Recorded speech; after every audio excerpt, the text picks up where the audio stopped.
Memasuki tahun kedua pertempuran, Perang Dunia I terjebak dalam kebuntuan yang mengerikan. Serangan cepat yang direncanakan di awal perang dan diklaim akan berakhir sebelum Natal justru menjadi medan pembantaian massal yang sangat brutal. Pasukan masing-masing negara dari pihak sekutu dan blok poros terjebak dalam garis parit sepanjang 764 km yang membentang dari pesisir laut utara hingga perbatasan pegunungan Swiss. Dalam momen ini, umat manusia seolah tidak sedang melakukan pertempuran, namun sedang mengoperasikan sebuah mesin penggiling daging raksasa. Sebuah hari ketika sebanyak 57.000 tentara tewas hanya dalam 1 jam dan belum sempat makan siang. Jutaan peluru artileri menghujam bumi, mengubah alam yang tadinya indah menjadi seperti permukaan bulan penuh bopeng hanya dalam hitungan hari. Dan semua kekejaman itu dilakukan oleh Jerman hanya demi meraih satu tujuan, yaitu membuat Prancis kehabisan darah dan mati mengenaskan.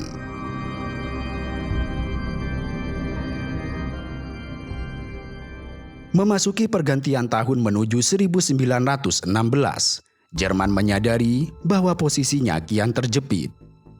Mereka tidak akan pernah bisa memenangkan pertempuran dua front yang sama-sama brutal. Karena itu, Jerman mencoba 3 pendekatan, yaitu berdamai dengan Soviet, mencegah Austro-Hungaria membuka front ketiga di Italia, dan memisahkan Prancis dari Inggris. Sayangnya, 2 tujuan Jerman gagal secara total. Soviet menolak tawaran damai, sementara Austro-Hungaria tetap melancarkan serangan brutal terhadap Italia di ketinggian pegunungan Alpen. Dan pada gilirannya, Jerman menyimpulkan bahwa Inggris adalah musuh utama bagi Jerman. Akan tetapi, karena angkatan darat Inggris saat itu sebagian besar belum sepenuhnya siap di daratan Eropa, satu-satunya cara untuk menghancurkan mental pihak Inggris adalah dengan menyingkirkan Prancis yang merupakan sekutu utama bagi Inggris. Jenderal Falkenhayn dari Jerman kemudian mengusulkan sebuah konsep yang tidak bertujuan merebut wilayah, melainkan untuk membantai manusia sebanyak mungkin. Sang jenderal memperkenalkan War of Attrition atau perang gesekan. Falkenhayn menulis bahwa tekanan terhadap Prancis telah hampir mencapai titik puncak.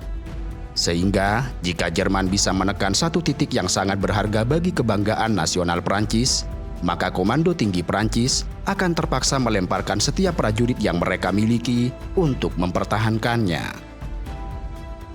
Target yang dipilih untuk mewujudkan mahakarya kekejaman ini adalah Verdun, sebuah kota militer yang juga menjadi jantung pertahanan historis Prancis.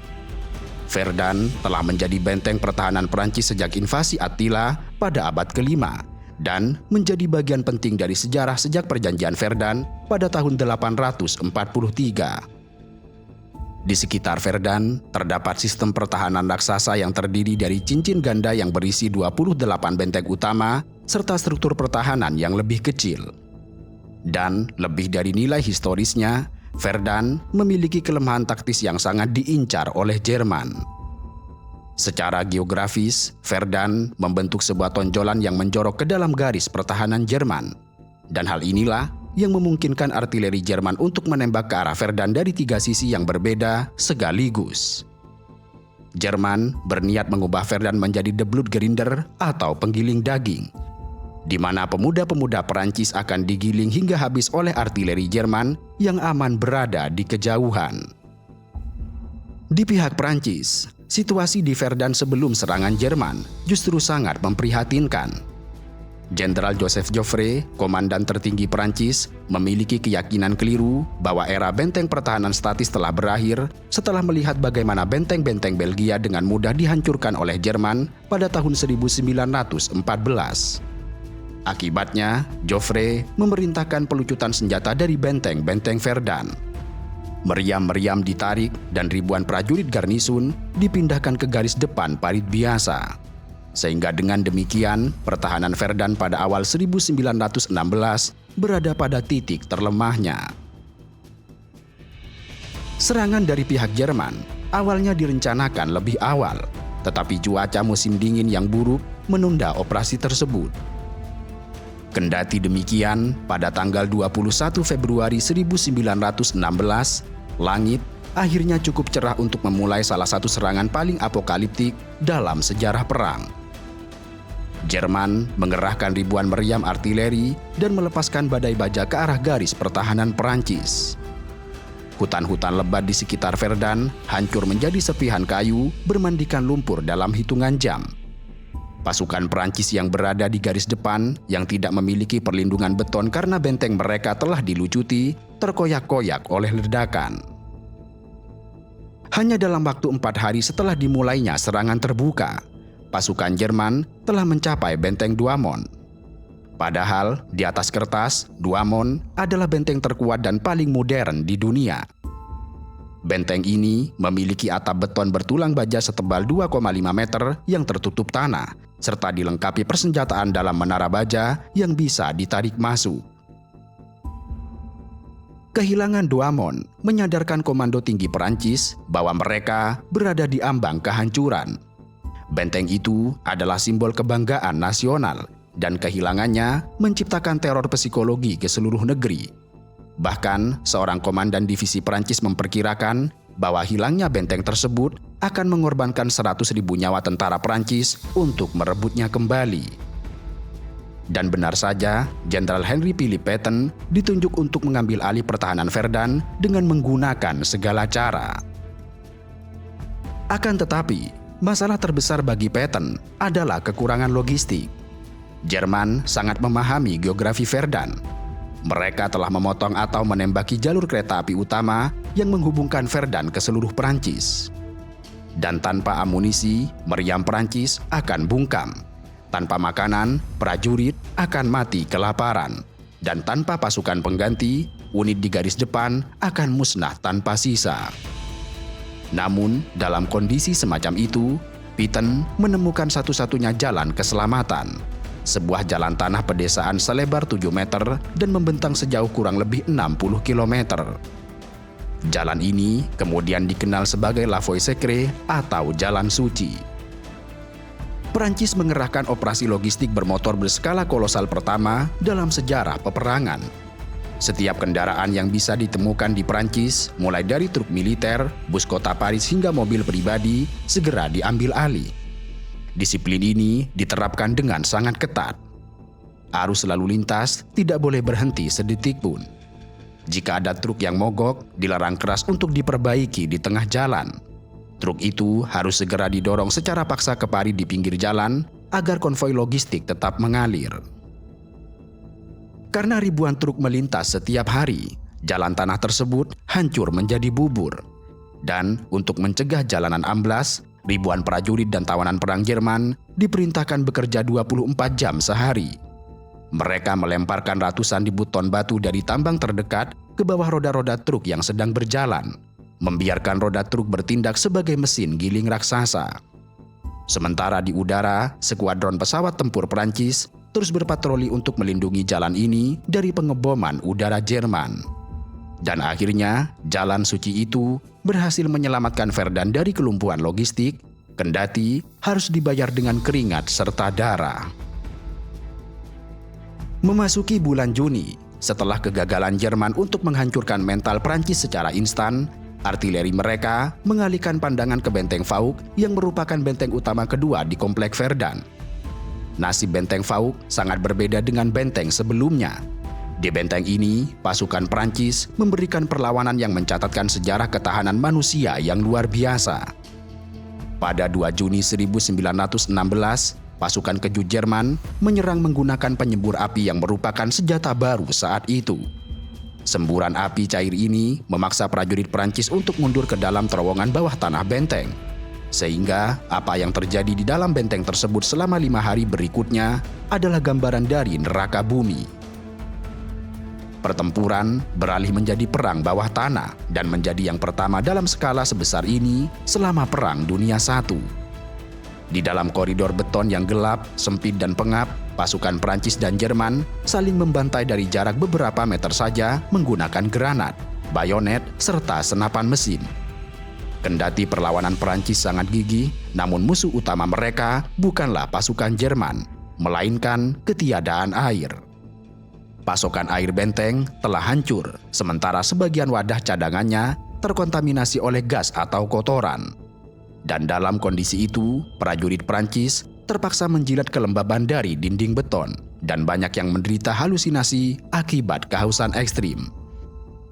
Lalu, dalam keputusasaan semacam itu, Mayor Raynal yang sistem komunikasinya telah terputus, menggunakan merpati pos untuk memohon tembakan artileri ke atap bentengnya sendiri guna mengusir pihak Jerman. Pada tanggal 4 Juni, Raynal mengirimkan merpati terakhirnya yang terkenal bernama Le Vaillant. Terbang menembus gas beracun dan rentetan peluru artileri, merpati tersebut membawa pesan tragis. Ini adalah merpati terakhir saya. 3 hari kemudian, pada tanggal 7 Juni 1916, karena anak buahnya sudah sekarat akibat dehidrasi, Mayor Raynal akhirnya menyerah. Dan sampai di titik ini, kendati Perancis masih tetap bertahan, ramalan Jenderal Falkenhayn tampak menjadi kenyataan. Perancis sedang kehabisan nafas dan benar-benar berdarah hingga mati. Korban tewas dan terluka membengkak hingga ratusan ribu nyawa. Dan jika tidak ada keajaiban, Verdun akan jatuh dan Perancis akan menjadi hancur lebur. Karena berada di ambang keruntuhan, Jenderal Joffre memohon bantuan kepada sekutunya. Sebuah rencana serangan gabungan besar-besaran antara Perancis dan Inggris di wilayah Sungai Somme sebenarnya telah disepakati sejak Desember 1915 di Cantilly. Awalnya, Perancis yang akan menjadi kekuatan utama dalam serangan tersebut, dan Inggris sebagai pendukungnya. Akan tetapi, penggiling daging di Verdun telah menelan begitu banyak divisi Perancis sehingga mustahil bagi mereka untuk memimpin serangan baru. Dan dengan demikian, beban perang kali ini bergeser ke pundak Angkatan Darat Inggris. Tujuan utama Somme bukan lagi sekadar menembus pertahanan Jerman untuk memenangkan perang, tetapi juga menjadi misi penyelamatan yang mendesak, memaksa Jerman untuk menarik divisinya dari Verdun untuk mempertahankan wilayah Somme. Angkatan Darat Inggris pada pertengahan 1916 tidak lagi sama dengan angkatan darat profesional berukuran kecil yang mereka miliki pada tahun 1914. Sekarang, pasukan ini merupakan tentara baru yang dibangun melalui kampanye perekrutan massal. Banyak dari mereka tergabung dalam unit-unit tempur yang anggotanya terdiri dari kelompok sahabat, saudara, rekan kerja dari pabrik yang sama, atau pemuda dari satu desa. Mereka dilatih bersama dan berjanji untuk bertempur bersama-sama. Konsep ini meningkatkan moral, tetapi juga menyimpan potensi tragedi demografis yang mengerikan jika resimen tersebut hancur. Pada tanggal 24 Juni 1916, dimulailah persiapan artileri selama 7 hari. Lebih dari 1,5 juta peluru artileri ditembakkan ke arah pertahanan Jerman. Suara gemuruhnya begitu dahsyat hingga dilaporkan dapat terdengar sampai ke pesisir selatan Inggris. Para perwira Inggris menenangkan para prajurit mudanya dengan mengatakan bahwa kawat berduri musuh pasti telah terpotong-potong. Parit mereka rata dengan tanah dan tidak akan ada yang selamat. Pasukan infanteri diperintahkan untuk tidak perlu berlari. Mereka hanya perlu berjalan santai menyeberangi No Man's Land dan menduduki parit yang sudah kosong. Kendati demikian, realitas di lapangan berbicara lain. Inggris melebih-lebihkan kapasitas meriam mereka dan meremehkan teknik pertahanan Jerman. Ada 2 masalah teknis fatal yang tidak disadari oleh Inggris. Pertama, 2/3 dari peluru yang ditembakkan adalah peluru yang dirancang untuk meledak di udara dan menebarkan pecahan logam. Peluru ini sangat mematikan terhadap pasukan di lapangan terbuka, tetapi sama sekali tidak berguna melawan bunker beton di bawah tanah. Dan kedua, karena industri amunisi Inggris memproduksi peluru dengan terburu-buru, kualitas kontrolnya sangatlah buruk. Diperkirakan sekitar 30% dari peluru yang ditembakkan gagal meledak. Banyak peluru tidak memiliki sumbu yang cukup sensitif untuk meledak saat bersentuhan dengan kawat berduri. Sementara itu, di seberang No Man's Land atau tanah tak bertuan, tentara Jerman memang menderita, namun mereka tidak mati. Mereka bersembunyi di dalam sistem bunker beton bawah tanah yang bisa mencapai kedalaman 9 hingga 12 meter. Struktur ini tahan terhadap hampir semua jenis tembakan pasukan Inggris. Sambil mendengarkan guncangan artileri di atas kepala mereka, prajurit Jerman menunggu badai berlalu dengan senapan mesin mereka yang telah dirawat dengan rapi. Hingga kemudian pada pukul 7.30 pagi, tanggal 1 Juli 1916, rentetan tembakan pasukan Inggris terhenti secara tiba-tiba dan berpindah target ke garis belakang pasukan Jerman. Peluit panjang ditiup serentak di sepanjang puluhan kilometer parit Inggris dan Perancis. Ratusan ribu prajurit memanjat tangga kayu dan melangkah keluar menuju tanah tak bertuan. Mereka maju secara linear, bahu-membahu dengan kecepatan berjalan kaki, dibebani peralatan seberat hampir 30 kg per orangnya. Menyadari serangan Inggris telah berhenti, tentara Jerman bergegas keluar dari bunker bawah tanah mereka yang dalam. Mereka menyiapkan senapan mesin MG08 yang mematikan dan mengambil posisi di parit mereka. Pemandangan yang mereka lihat sungguh tidak masuk akal. Garis-garis panjang tentara Inggris berjalan perlahan ke arah mereka, tertahan oleh kawat berduri yang terbukti sama sekali belum hancur. Pasukan Inggris datang dengan langkah yang tenang, seolah mengharapkan tidak ada makhluk hidup di parit Jerman. Padahal nyatanya, Jerman sedang menunggu momen paling mengerikan untuk membantai pasukan itu dengan sadis. Hingga kemudian, pecahlah rentetan senapan mesin. Garis depan Inggris dengan cepat hancur di bawah hujan peluru ini. Prajurit Inggris terperangkap di lautan kawat berduri tebal menjadi sasaran empuk penembak jitu serta senapan mesin musuh. Mereka berputar, tersungkur dan mati dalam posisi yang aneh karena terpotong oleh timah panas. Tragedi ini menghantam pasukan Inggris dengan sangat keras. Dalam satu hari, seluruh pemuda dari satu desa atau kota kecil terpupus dari peta demografi.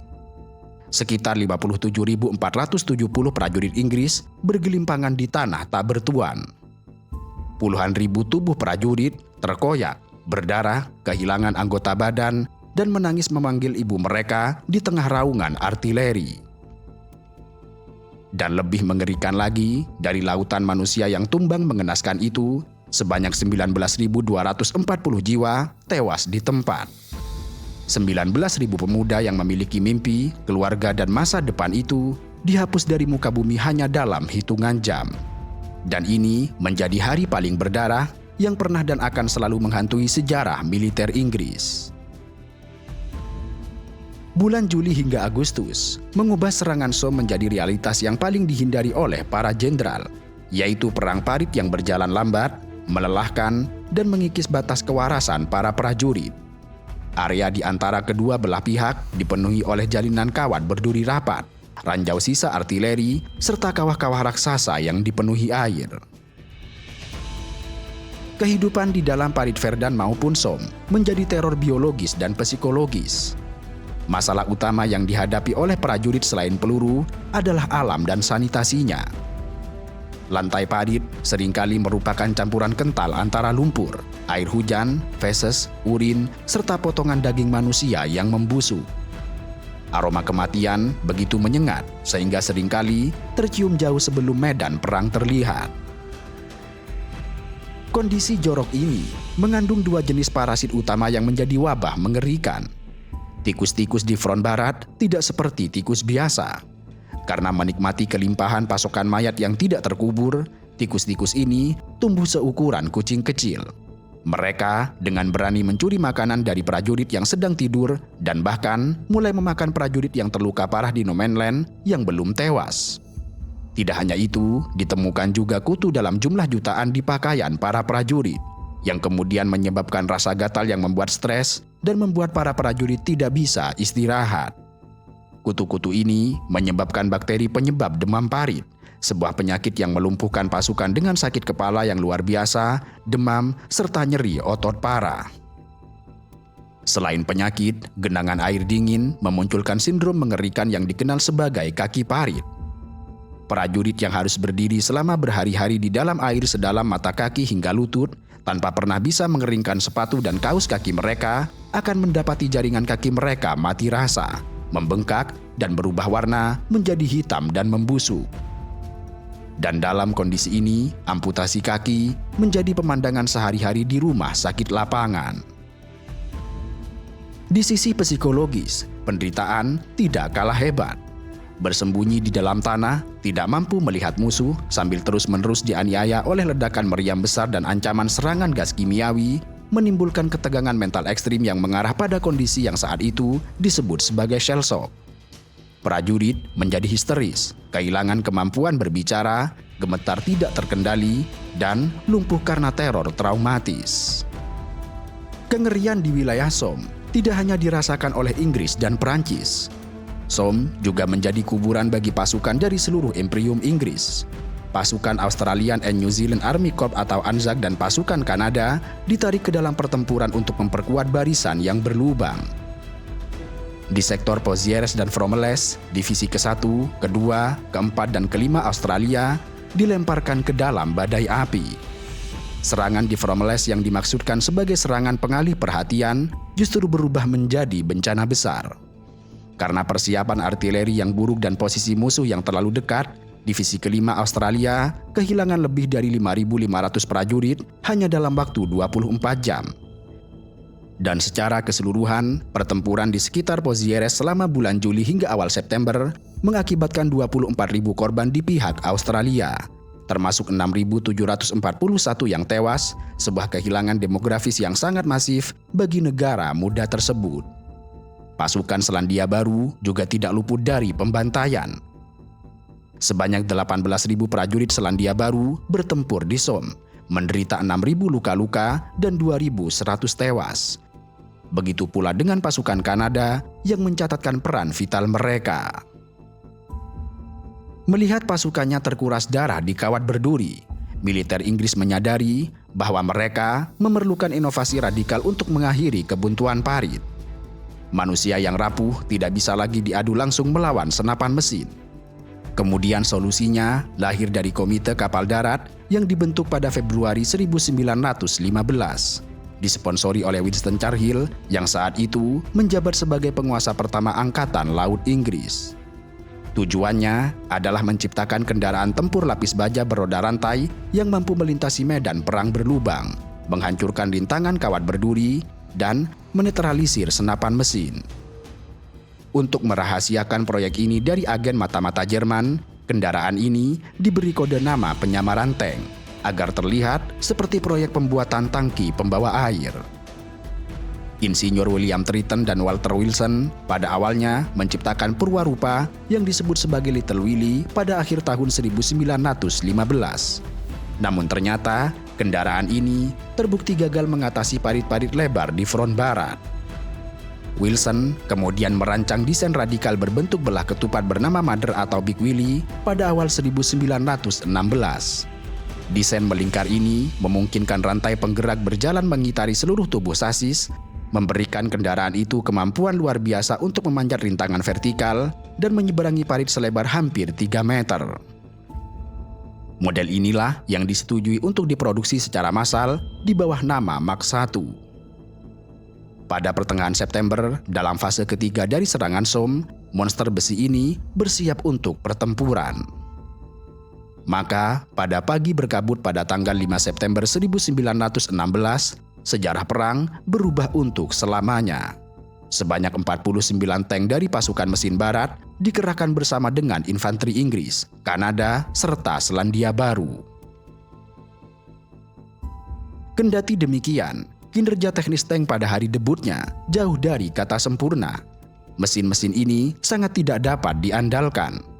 Dari 49 tank yang dipersiapkan, lebih dari setengahnya mogok sebelum atau sesaat setelah melintasi garis awal karena kerusakan mekanis, transmisi yang rumit, dan mesin yang terlalu panas. Hanya sekitar 9 hingga 31 tank yang berhasil masuk ke garis pertahanan musuh. Tidak hanya itu, kondisi para kru di dalam tank sama buruknya dengan infanteri di luar. Mesin ditempatkan di ruangan yang sama dengan para kru, tanpa sekat sehingga menciptakan suhu panas yang menyengat, suara bising yang memekakan telinga, dan asap knalpot bercampur asap peluru yang beracun, seringkali membuat krunya jatuh pingsan di tengah pertempuran. Selain itu, pergerakannya yang sangat lambat, hanya sekitar 6 km per jam, membuatnya rentan terhadap hantaman langsung dari artileri lapangan Jerman jika mereka terhenti di area terbuka. Meskipun banyak tank yang gagal beroperasi secara maksimal dan Inggris gagal meraih terobosan strategis pada hari itu, kehadiran Mark I menciptakan gelombang kejut yang meruntuhkan doktrin pertahanan statis. Panglima Jerman, Douglas Haig, sangat terpukau dengan potensi mesin ini, sehingga ia langsung mengirimkan pesan ke London untuk kembali dan membuat tank sebanyak mungkin. Kelahiran tank pada September 1916 adalah batu loncatan yang kelak mengubah wajah peperangan modern di abad ke-20. Setelah pertempuran berlarut dari bulan ke bulan, serangan Somme akhirnya dihadapkan pada satu musuh yang tidak dapat ditaklukkan oleh senapan mesin maupun tank, yaitu cuaca musim gugur. Memasuki akhir Oktober dan bulan November, hujan mulai turun membasahi bumi Prancis Utara. Kondisi medan yang sebelumnya sudah terkoyak oleh jutaan peluru artileri yang menghancurkan semua sistem drainase alami di area tersebut berubah secara total. Tanah yang hancur bercampur dengan air hujan, salju, serta es yang mulai mencair, menciptakan lautan lumpur raksasa yang pekat, dalam, serta mematikan. Pemandangan di Somme pada November 1916 menyerupai neraka basah. Lumpur tersebut begitu dalam sehingga tidak hanya menghentikan pergerakan infanteri dan tank yang terperosok, tetapi juga menelan para prajurit hidup-hidup. Prajurit yang lelah dan membawa perlengkapan berat ketika terpeleset ke dalam kawah lumpur tidak mampu mengangkat diri mereka sendiri. Jika rekan mereka tidak mampu menarik mereka keluar, mereka akan tenggelam ke dalam lumpur pelan-pelan dan mati lemas di sana. Kuda-kuda penarik artileri dan gerobak logistik banyak yang terperosok dan mati secara tragis di kubangan lumpur tersebut. Alam akhirnya memaksa mesin perang manusia itu untuk berhenti. Berhadapan dengan cuaca musim dingin yang mustahil ditembus dan keletihan fisik serta mental yang telah mencapai batas absolut dari kedua belah pihak, Jenderal Haig akhirnya membunyikan peluit akhir. Pada tanggal 18 November 1916, pertempuran Somme dihentikan. Di saat yang sama, tekanan terhadap Jerman dari serangan Somme memberikan ruang bernafas yang sangat dibutuhkan pihak Prancis di selatan. Dengan ditariknya banyak divisi dan artileri Jerman dari Verdun, Prancis berhasil bangkit. Pada bulan September hingga Desember, pasukan Prancis melancarkan serangkaian serangan balasan yang sukses, merebut kembali benteng-benteng mereka dan mengembalikan garis depan hampir ke titik awal sebelum bulan Februari. Pertempuran Verdun yang brutal ini akhirnya ditutup pada 18 Desember 1916 setelah berlangsung selama kurang lebih dari 300 hari tanpa berhenti sedikit pun.